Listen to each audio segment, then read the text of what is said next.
always choose to act. We ask the questions. What is needed in the world? Is that going to be?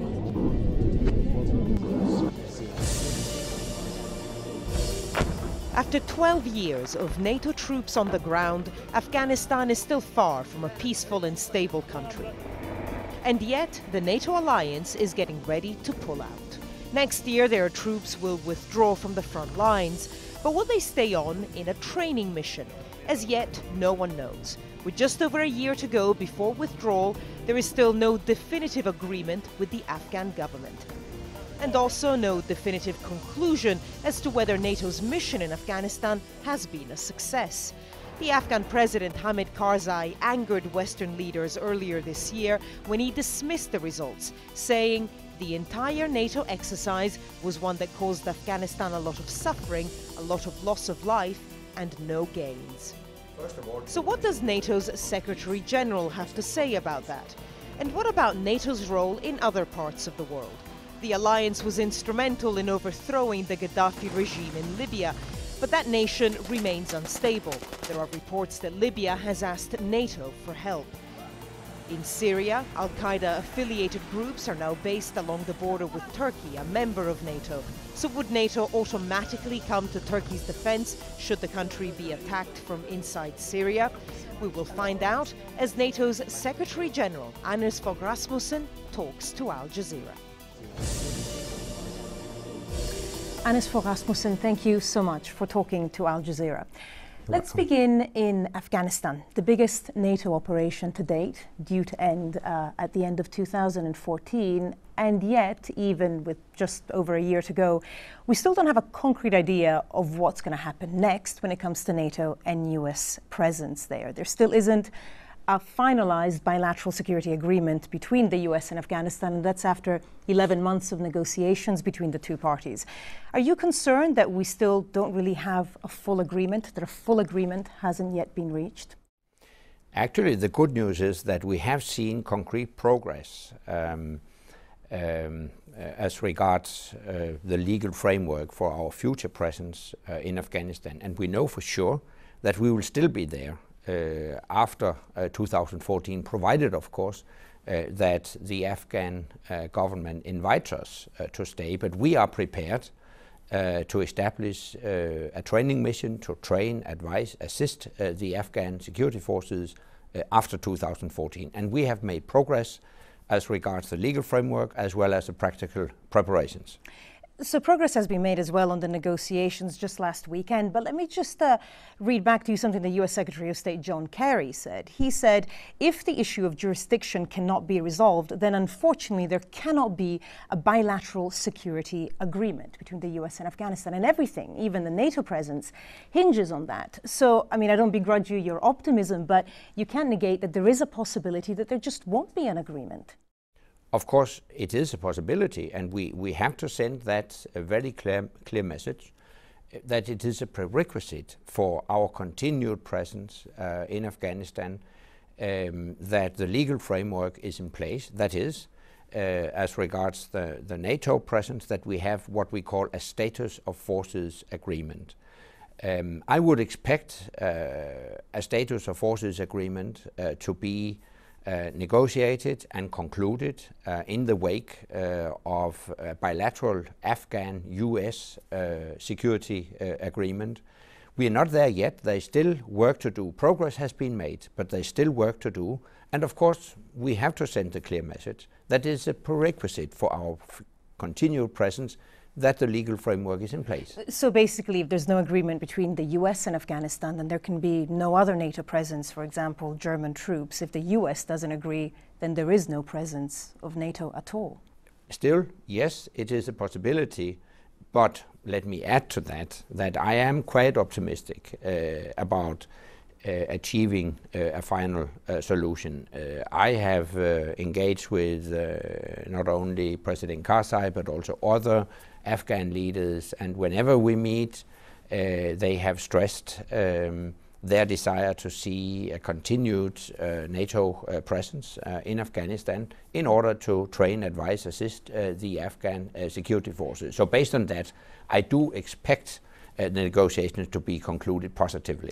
Except negotiations have been going on for 11 months, the deadlines have come and gone, and now we've got election campaign that could start very soon, that will start in Afghanistan. I mean, it could be even harder to broker a deal during that or after those elections. I would expect negotiations to be finalized in due time before the elections. Before the elections. I also think there is a broad view in Afghanistan that Afghanistan needs our continued presence with a training mission after 2014. So I wouldn't expect major obstacles. But of course, again, I have to stress, it is a prerequisite for our continued presence after 2014 that the legal framework is in place. One of the main stumbling blocks, in fact, the main stumbling block, has been the issue of troop immunity for US forces in Afghanistan. How do you see the two sides coming to agreement on that? Because for both, it's such a core issue for them to sell to their voters as well. How do you see a resolution over that one? But let me stress, it's not a question of immunity, as you call it. It's more a question of jurisdiction. Of course, any offense of law will be prosecuted and dealt with, but the question is where. And I do believe that a final solution and a mutually satisfactory solution to that issue will be found. You mentioned that you're hoping, or you're quite confident, that there is going to be an agreement before the elections, the Afghan elections coming up in the spring. So a kind of agreement with President Karzai. But let me just bring you some words that I know you've heard that President Karzai said just a few weeks ago. He said that NATO had caused Afghanistan a lot of suffering, loss of life, and no gains because the country was not secure. I mean, apart from anything else in the diplomacy, it must be quite frustrating for you to hear him use this kind of language, use these kinds of words. During our presence in Afghanistan, we have seen remarkable progress in Afghanistan. Security-wise, we have made progress, and we have spent quite some time and efforts to build a very strong Afghan security force, now at a level of 350,000 Afghan soldiers and police. And also when it comes to civilian development, we have seen significant progress, relatively high economic growth, better access to electricity, better infrastructure, including thousands and thousands of kilometers of roads that have been constructed, better educational system. 8 million children go to school, out of which more than 1/3 are girls. Better health system. Life expectancy has risen, in particular for women. Child mortality has gone down. So across the board, you have seen progress, and no one can deny that. And whenever I meet Afghans, they express appreciation for what we have done in Afghanistan. You say no one can deny it, but in effect, the Afghan president is at least questioning it. He's effectively calling it a failed mission, which must be hard for you personally to hear. Well, but what counts is, will we reach a final deal on our continued presence in Afghanistan? If we do, I would take it as a clear message that our presence has been and will be appreciated. Appreciate your diplomacy, which I know is key in the job that you do, especially at this moment. But what would you say to the parents of the 3,400 coalition soldiers who've lost their lives in Afghanistan? How would you explain to them Karzai's words, which effectively are saying that their children's lives were lost in vain? Their sacrifice has definitely not been in vain. Thanks to their service and sacrifice in Afghanistan, we have made a clear difference, and actually we have achieved our goal. Our goal was to prevent Afghanistan from once again becoming a safe haven for terrorists. And since we initiated the international military operation in Afghanistan, international terrorist acts haven't been launched from Afghanistan. And yet a lot of the issues, for example, drugs, corruption at all levels, the role of women, better, but certainly there are still question marks. All those issues are as relevant now as they were years ago. I mean, how do you feel about that? What is your definition of success in Afghanistan now that we are approaching the deadline whereby the NATO mission will end? The definition of success is that the Afghan security forces will be able to take full responsibility for the security all over Afghanistan. And I feel confident that by the end of 2014, the Afghan security forces will be able to take full responsibility as planned, and that's success. Having said that, there's clearly a lot more work to do, in particular when it comes to what we call good governance. And that's why the international community has pledged to deliver development assistance to Afghanistan. And it is a mutual pledge within which the Afghan government has also committed itself to provide better governance, including full respect for human rights, and that of course also includes full respect for women's rights. In light of that, with the elections coming up, I mean, what do you think of the prospect of ex-warlords, for example, being part of a future Afghan government? Well, at the end of the day, it is for the Afghan people to determine the future of their own country, including the future political leadership. What counts is to make sure that the presidential elections are free, transparent, fair, and that they actually reflect the will of the Afghan people. Next year is going to be a particularly difficult one for Afghanistan that has seen a difficult decade and more. There's the pullout of the troops, new elections. I mean, even your term ends sometime in the summer. So there's a lot of change, perhaps too much, a recipe for disaster? I think all actors are very well aware of those challenges. And I sense a clear responsibility within the Afghan society. Political leaders feel responsible for conducting credible elections. They know that a lot is at stake, and that the Afghan security forces will take and must take full responsibility for security by the end of 2014. So I would say that this challenging roadmap has also infused some realism and responsibility in the whole system. So I'm optimist, I'm confident that we will fulfill our goals and that the Afghans can take full responsibility by the end of 2014 as planned. So you're an optimist, I'm sure a realist as well, so you know that the White House has talked about the zero option, basically no presence in Afghanistan, which would also mean a NATO zero option. So as of 2014, no more foreign troops in the country. What impact do you think that, which I know for you is a nightmare scenario, what impact do you think that would have on the country? First of all, let me stress that we are not talking about or even thinking about a so-called zero option. Well, the White House has mentioned it. I mean, it's not an option, but you're right, it might be an unfortunate outcome. Namely, if we can't agree on the legal framework, then of course, as I have said, we can't deploy troops and trainers to Afghanistan. I think for Afghanistan it would be a very unfortunate scenario, because while I'm confident that the Afghan security forces can take full responsibility for security by the end of 2014, I also think they will still need our assistance and training to make sure that they can maintain that capacity to take full responsibility. So if we can't deploy trainers after 2014, the security in Afghanistan is at stake. You're meant to stand down as NATO Secretary General around July, August. So your successor is going to walk in, him or her, with his or her work cut out for them. What advice would you give them, sort of one-to-one with the mics off? Yeah, first of all, to complete the ISAF combat mission as we have planned. But then secondly, also to deliver a very clear message internally as well as externally that we will stay committed to Afghanistan also beyond 2014. It will be with a different mission, a training mission, but we will stay committed.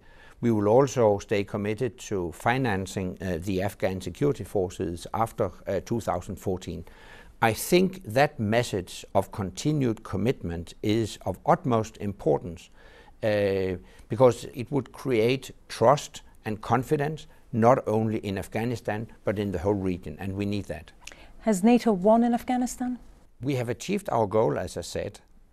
We have initiated a military operation in order to prevent Afghanistan from once again becoming a safe haven for terrorists, and we have achieved that goal. So the jury is still out on the NATO mission in Afghanistan, and the next year will be very telling. But Libya is often hailed as a success for NATO, and yet the situation in the country itself now is far from ideal, remains very precarious. NATO was key in toppling Gaddafi, so what is NATO doing now to try to stabilize the country to help Libya? I would stress that NATO was key to protect the Libyan people against attacks from its own government. But having said that, I share your concerns when it comes to the security situation in Libya right now. We have seen recent very unfortunate incidents, and it's clear to me that Libya needs assistance from the international community to improve the security. Well, if you could just clarify some things for us, because it seems to be a bit of confusion out there. So as I understand it, Libya did ask NATO for assistance back in May. Then I assume a NATO team was sent, came back, drafted a report. What's happened since?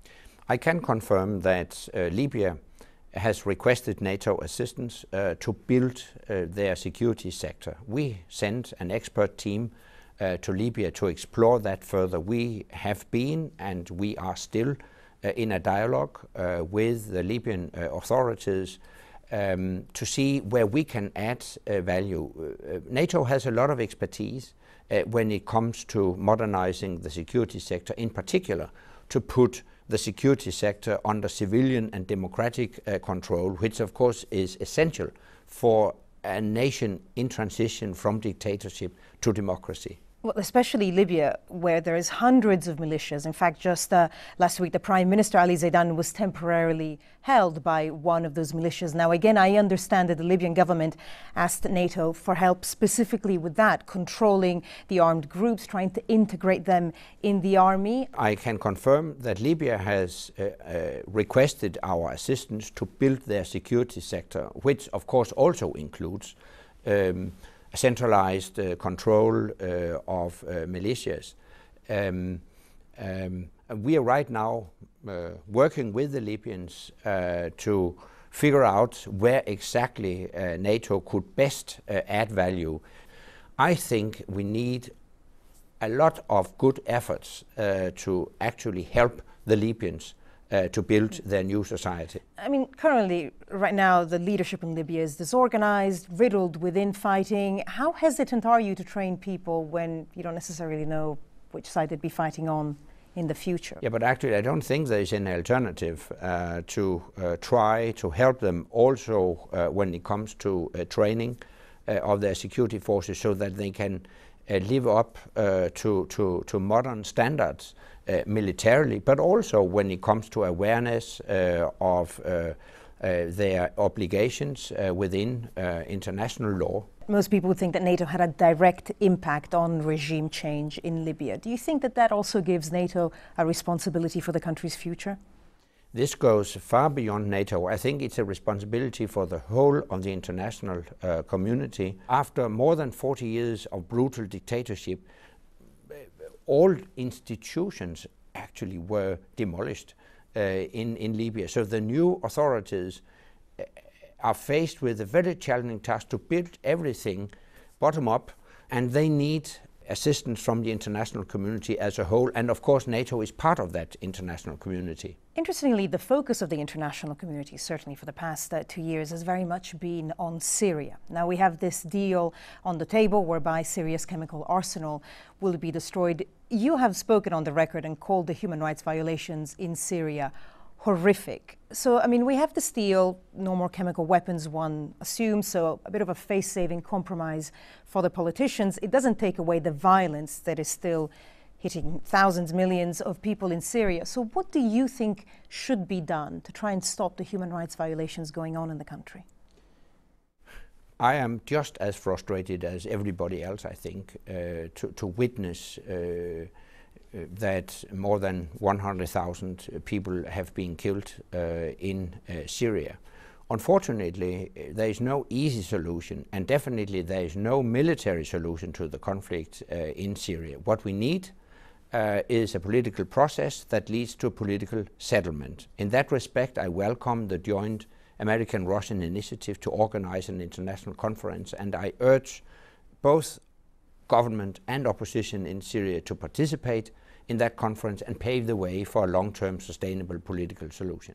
We've obviously seen the Security Council blocked on the issue of Syria. We also have a NATO ally, Turkey, a member of NATO, just on the border to Syria. I mean, at what point would an attack on Turkey really result in NATO action over Article 5? I think most people know the essence of the NATO alliance, and that's exactly Article 5 that states that we consider an attack on one ally an attack on all. So potential adversaries know that if they were to attack a NATO ally, it would become NATO business. Does become NATO business mean that there would be an automatic attack back, an automatic response, or would then NATO sort of discuss it, Article 4, Article 5? If Turkey or any other ally for that sake were to be attacked, the NATO Council would meet and discuss how to respond to that. So there's always the option not to act. Yeah, but no one should doubt our resolve when it comes to effective defense and protection of our allies. We have all plans in place to ensure such effective defense of Turkey as well as of any other ally. Let's talk a little bit about the future of NATO. I mean, a few years ago, everyone used to talk about global NATO. Presumably that idea has receded. But what does NATO look like in the next 10 years? I mean, ultimately, who needs NATO right now? The future of NATO, I would say we have three core tasks. The first is territorial defense of our member states and their populations. Secondly, it's also part of our core task to participate in international crisis management. Libya was an example. And our third core task is what we call cooperative security, which is to cooperate with partners in order to accomplish our security missions. In Afghanistan, we have 22 partners. We have partners in Kosovo. We had partners in Libya. So this is the future of NATO. A lot of those partners, though, don't necessarily want to pay as much as they used to or as much as some others. I mean, the economic side is becoming more of a problem. I know that you speak about doing more with less in a smart defense whereby the countries would pool, but realistically, does that really work? Because that needs unanimity. That needs all the countries to agree on a certain action, whereas, for example, Germany was on the sidelines during the Libyan action. So less money, smaller NATO? No, it's not smaller NATO. On the contrary, we are working on adapting our alliance to address effectively future security challenges. We are building a missile defense system to protect our populations against missile attack. We're working on an enhanced cyber policy to protect our societies against cyber attacks. And we're also modernizing more conventional military capabilities. And in order to do that, we need to cooperate, because we all know that defense budgets are declining, budgets are limited, so it will be increasingly difficult for individual allies to acquire this expensive military equipment. But by pooling and sharing resources, going for collective solutions, we can. And just on a final point, what would you say to the critics that say that NATO and NATO's foreign policy is just an extension of American foreign policy, of American military power? NATO is an alliance of 28 allies. Obviously, we all know that the United States is the very big and strong ally within our alliance, but all decisions are made by consensus, by unanimity. So all allies, big and small, have a say. Fogh Rasmussen, thank you so much for talking to Al Jazeera. You're welcome. Thank you.